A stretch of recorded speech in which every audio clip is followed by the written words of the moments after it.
आदाब नमस्कार, मैं शाहिद उमर। स्वागत है आप सभी का सियासत टीवी के साउथ इंडिया एक्सप्रेस में। आइए देखते हैं मुख्य समाचार।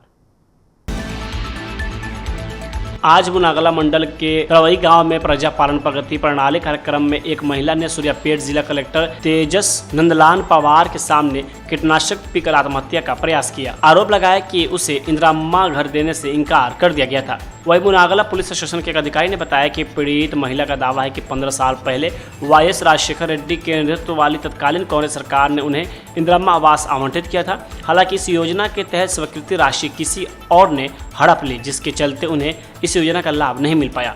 2025 में मौजूदा कांग्रेस सरकार के तहत इंदिराम्मा योजना के लिए उनके गाँव को एक पायलट प्रोजेक्ट के तौर पर चुना गया। महिला का दावा है कि राजस्व अधिकारी उन्हें घर देने से मना कर रहे हैं और इसके लिए वे उस घर का हवाला दे रहे हैं जो उन्हें 15 साल पहले आवंटित किया गया था। अपने हताशा जाहिर करते हुए आज तड़वाई गांव में प्रजा पालन कार्यक्रम के दौरान जिला कलेक्टर तेजस नंदलाल पवार की मौजूदगी में उसने आत्महत्या करने की कोशिश की। वही पुलिस अधिकारी ने बताया कि कलेक्टर द्वारा यह आश्वासन दिए जाने के बाद भी इस मामले की जांच की जाएगी। उसने कीटनाशक पी ली, हम उसे तुरंत अस्पताल भर्ती कराए जहां उसकी हालत अब स्थिर है। महिला आरक्षण बिल पर कांग्रेस सांसद रेणुका चौधरी ने कहा कि बात कुछ चीज़ों पर आपत्ति जताने की नहीं है, बल्कि यह है कि देश में भ्रष्टाचार खुलेआम फैला हुआ है। यही लोग महिलाओं का शोषण करते हैं।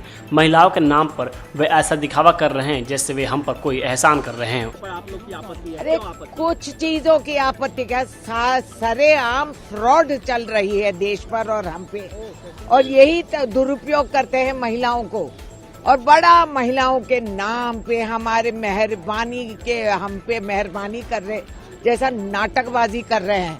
ये गैर कानूनी ये ला रहे हैं और ये गैर कॉन्स्टिट्यूशन, ना संविधान का मर्यादा ना महिलाओं का मर्यादा। वो तो आदत से मजबूर है भाजपा। शाबाश। अरे भैया हमारे पास 60 साल में नहीं किया। हाँ नहीं किया ना, तो आप हम लोग पार्लियामेंट में, मैं महिला हूँ ना, तो इनको डाउट है ट्रांसजेंडर बिल भी ऐसा पास करे। मैं हाउस में हूँ, कभी संपर्क करे हमसे। जितने महिलाएं पार्लियामेंट में है आज का दिन, उनसे बातचीत नहीं हुई, ना किसी को बुलाए बाहर के ग्रुप्स को, ना कानूनी तौर से कुछ बहस हुई।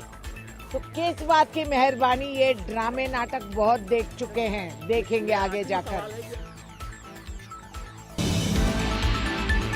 उत्तर प्रदेश के वाराणसी दौरे पर तेलंगाना जागृति के अध्यक्ष के कविता ने कहा कि पार्टी बनाने से पहले हम मां गंगा का दर्शन करना चाहते थे, क्योंकि मां गंगा हमें सिखाती हैं और हमें निरंतर बहते रहने की प्रेरणा देती हैं। हम इस महीने के 25 तारीख को अपनी पार्टी लॉन्च करने जा रहे हैं, इसलिए हम एक हफ्ता पहले ही यहां आ गए हैं। 3 माताओं से शक्ति हमारे एक नया राजनीतिक पार्टी बना के तेलंगाना लोगों के अस्तित्व के लिए और उनके आकांक्षाओं को पूरे करने के लिए हम काम करने के संकल्प से यहाँ आए हैं।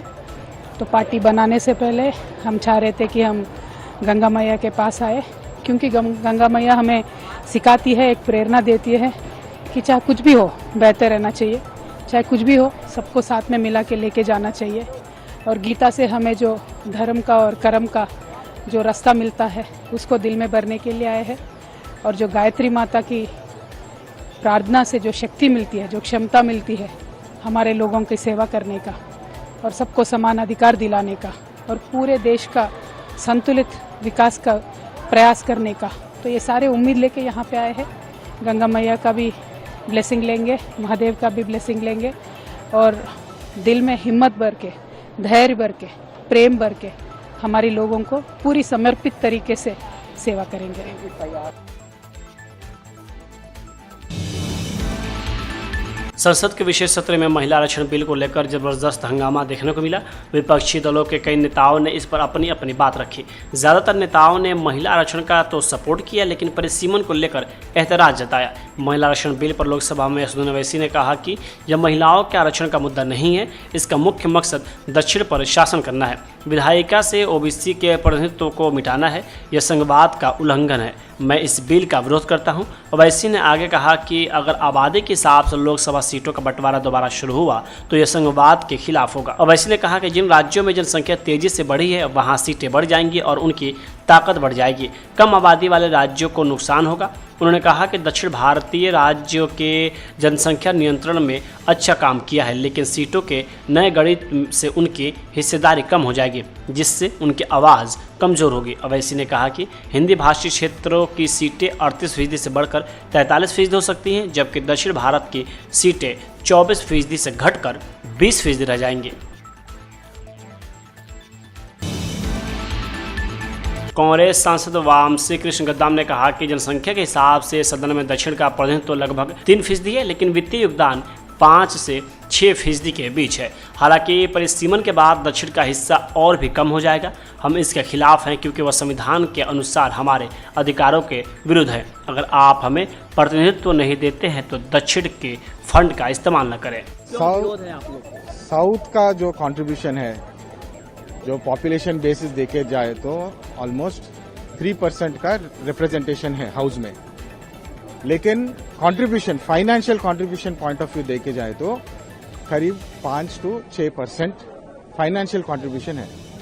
और अभी जो डिलिमिटेशन में ये जो जुमला बीजेपी पार्टी करने वाला है, इसमें साउथ का शेयर पूरा कम करे जाएगा। साउथ का आवाज जो है ये हाउस में बंद करने का सोच है, इसकी विरोध है। हम जरूर आवाज उठाएंगे।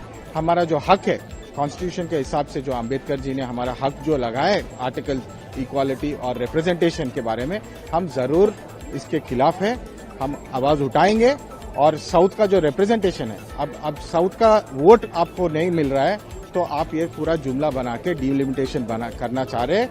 आपको जब साउथ का जो वोट है आपको जरूरी नहीं है तो साउथ का फंड्स क्यों यूटिलाइज कर रहे हैं? साउथ का फंड भी कट कर दो आप। साउथ का फंड सिर्फ साउथ को दियो और साउथ का आवाज सिर्फ साउथ में रहने दो। जय हिंद। राज्य के पिछड़ा वर्ग कल्याण मंत्री पन्नम प्रभाकर ने कहा कि तेलंगाना सरकार ने 2024-25 में अपने द्वारा कराए गए जाति सर्वे के आंकड़े सार्वजनिक कर दिए हैं। तेलंगाना सरकार द्वारा किया गया यह सर्वे पूरे देश के लिए एक आदर्श मॉडल का काम करेगा। तेलंगाना सरकार बहुत बड़ी जिम्मेदारी से जो कैस्ट सर्वे किया है, वो कैस्ट सर्वे को पब्लिक डोमेन में लगाए और जो कैस्ट सर्वे 1,03,000 लोगों से कर्मचारी के साथ जो गांव-गांव जाके सर्वे किया है, वो सर्वे को आज पब्लिक डोमेन में लगा के देश के जो आज की राजनीति में जो हाल चल रहा है उसमें तेलंगाना का कैस्ट सर्वे एक रोल मॉडल रहना चाहिए। और ये पब्लिक डोमेन में लगाए से हुए डाटा को एक्सपर्ट कमेटी का डाटा भी है और सर्वे का डाटा भी है। इसके बाद पब्लिक फीडबैक लेके सरकार के तरफ से अच्छा प्रोग्राम बनाएंगे। ये केंद्र सरकार जो कैस्ट सर्वे के बाद निकाले और डिलिमिटेशन वुमेन रिजर्वेशन कर रहे, इसमें तेलंगाना का कैस्ट सर्वे एक आदर्श रहना बोल के आज हम पब्लिक डोमेन में लगाए।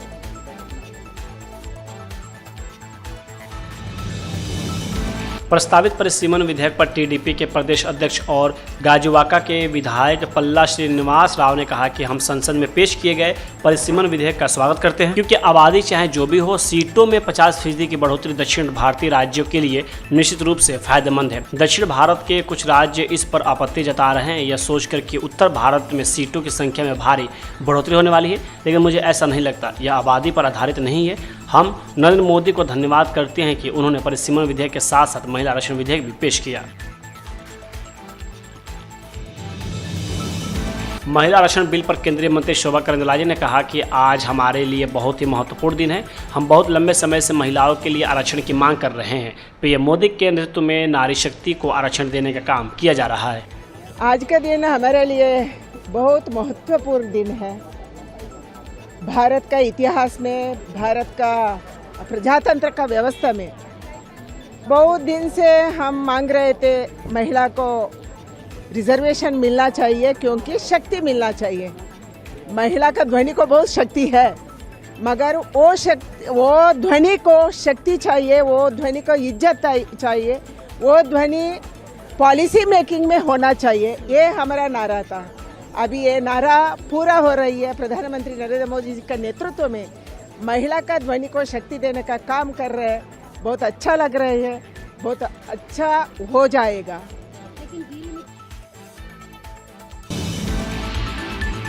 लोकसभा में महिला आरक्षण और परिसीमन पर बोलते हुए कांग्रेस सांसद प्रियंका गांधी वाड्रा ने कहा कि 2010 में दिवंगत प्रधानमंत्री डॉक्टर मनमोहन सिंह और यूपीए अध्यक्ष सोनिया गांधी के नेतृत्व में कांग्रेस पार्टी ने एक बार फिर लोकसभा और विधानसभाओं में महिलाओं को आरक्षण देने का प्रयास किया। इसे राज्यसभा में पारित भी कर दिया गया था, लेकिन लोकसभा में इस पर आम सहमति नहीं बन पाई। 2010 में स्वर्गीय प्रधानमंत्री डॉक्टर मनमोहन सिंह जी और यूपीए की अध्यक्ष श्रीमती सोनिया गांधी जी के नेतृत्व में कांग्रेस पार्टी ने लोकसभा और विधानसभा में महिलाओं को आरक्षण देने का फिर से प्रयास किया। राज्यसभा में इसे पारित भी कराया, लेकिन लोकसभा में आम सहमति नहीं बन पाई। 2018 में आदरणीय श्री राहुल गांधी जी ने मोदी जी को एक पत्र लिखा और उस पत्र में उन्होंने कहा कि ये महिला का जो आरक्षण है ये 2019 तक लागू हो जाना चाहिए। मुझे लगता है कि यहाँ आकर प्रधानमंत्री जी राहुल जी का मजाक तो बना लेते हैं, लेकिन घर जाके उनकी बातों पर गौर करते हैं, क्योंकि हम आज उसी बात पर चर्चा कर रहे हैं। वैसे आज प्रधानमंत्री जी की बातों से ये लगा कि भाजपा ही महिला आरक्षण के चैंपियन, प्रस्तावक और सबसे बड़े समर्थक रहे हैं। इनके पूरे भाषण में यही बात थी, जबकि ये कह रहे थे कि इन्हें इसका श्रेय नहीं चाहिए। कोई भी महिला आपको बता देगी कि बार बार बहकाने वाले पुरुषों को महिलाएं झट से पहचान लेती हैं। थोड़ी सावधानी बरतें। केरल में कांग्रेस नेताओं के सीएम पद पर चर्चाओं से नाराज होने की खबरों पर वरिष्ठ कांग्रेस नेता और वट्टियूरकाउ सीट से उम्मीदवार के मुरलीधरन ने कहा कि इसका फैसला हाईकमान करेगा। हमारे अलग अलग सदस्यों की अपनी अपनी राय हो सकती है, लेकिन वे उसे खुलकर जाहिर नहीं करते। कांग्रेस हाईकमान पहले ही यह बात कह चुका है कि इसलिए सभी को कांग्रेस हाईकमान का आदेश मानना चाहिए। आगे उन्होंने कहा कि यह सही बात है, क्योंकि लोगों ने कांग्रेस के पक्ष में वोट दिया है, इसलिए कांग्रेस नेताओं को आपस में नहीं लड़ना चाहिए।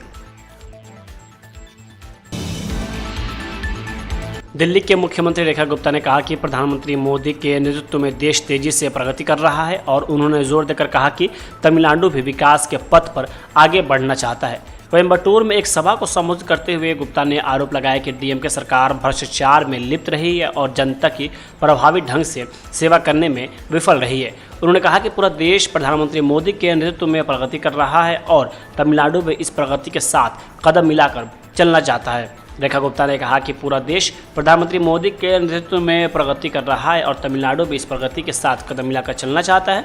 डीएमके सरकार ने तमिलनाडु की जनता को लगातार लूटा है, वे भ्रष्टाचार में लिप्त है। वहीं आगे उन्होंने ये भी कहा कि अब तमिलनाडु की जनता बदलाव और विकास चाहती है। प्रस्तावित परिसीमन विधेयक पर डीएमके नेता कनिमोझी सोमू ने कहा कि हम महिला आरक्षण के खिलाफ नहीं हैं। हमारे पार्टी के नेता एमके स्टालिन ने बार बार कहा है कि महिला आरक्षण समय की मांग है।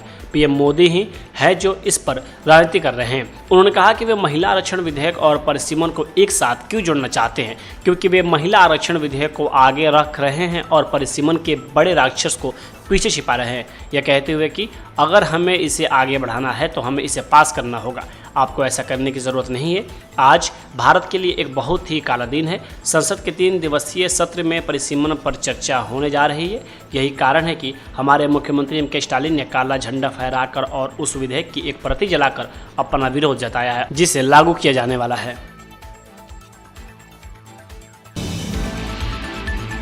डीएमके अध्यक्ष और तमिलनाडु के मुख्यमंत्री एमके स्टालिन के बारे में संसदीय कार्य मंत्री किरण रिजिजू ने कहा कि तमिलनाडु के मुख्यमंत्री राजनीति कर रहे हैं और यहाँ कुछ लोगों ने उन्हें गुमराह किया है। महिलाओं के लिए आरक्षण के खिलाफ कोई नहीं है, लेकिन वे इसे रोकने के लिए कोई बहाना ढूंढ रहे हैं, जो कि नहीं किया जाना चाहिए। अगर आप किसी बहाने से महिलाओं के लिए आरक्षण को रोकना चाहते हैं तो यह बहुत ही दुर्भाग्यपूर्ण होगा। इसलिए तमिलनाडु या किसी भी राज्य को चिंता करने की ज़रूरत नहीं है। उन्हें लोगों को गुमराह और भ्रमित नहीं करना चाहिए। आगे उन्होंने कहा कि यह मेरी अपील है, भारत के हर राज्य, हर केंद्र शासित प्रदेश को चिंता करने की ज़रूरत नहीं है। सभी को उचित मौका, प्रतिनिधित्व और अवसर दिए जाएंगे। लोकसभा में महिला आरक्षण और परिसीमन पर बोलते हुए प्रधानमंत्री मोदी ने कहा कि जरूरत इस बात की थी कि जब 25 से 30 साल पहले पहली बार यह विचार आया था और इसकी जरूरत महसूस हुई थी तो हमें इसे लागू कर देना चाहिए था और आज हम इसे एक परिपक्व चरण तक ले आए हैं। आवश्यकता तो ये थी कि 25-30 साल पहले जब से विचार सामने आया, आवश्यकता महसूस हुई, हम इसको लागू कर देते और हम आज उसको काफी परिपक्वता तक पहुंचा देते और आवश्यकता के अनुसार उसमें समय समय पर सुधार भी होते हैं और यही तो लोकतंत्र की ब्यूटी होती है। हमारी मदर ऑफ डेमोक्रेसी, हमारी हजारों साल की लोकतंत्र की एक विकास यात्रा रही है और उस विकास यात्रा में एक नया आयाम जोड़ने का एक शुभ अवसर सदन के हम सभी साथियों को मिला है। साउथ इंडिया एक्सप्रेस यही होता है समाप्त। मुझे दे अब इजाजत। बाकी खबरों के लिए बने रहें सियासत टीवी के साथ।